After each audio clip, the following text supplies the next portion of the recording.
לנו מ"פ בטנטורה, לימים היה איש גדול במשרד הביטחון, והוא במו אקדחו הרג ערבי אחד אחרי השני, כי הם לא הסגירו את הנשק שם.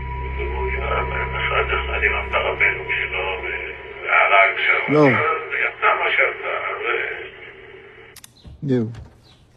זה מיכה ביטקון. זה שהייתי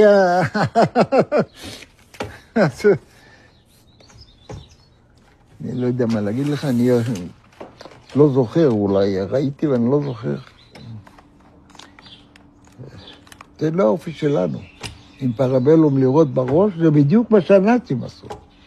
אני לא מאמין שלא שמעתי, זה בטח, אבל אני גם לא מאמין.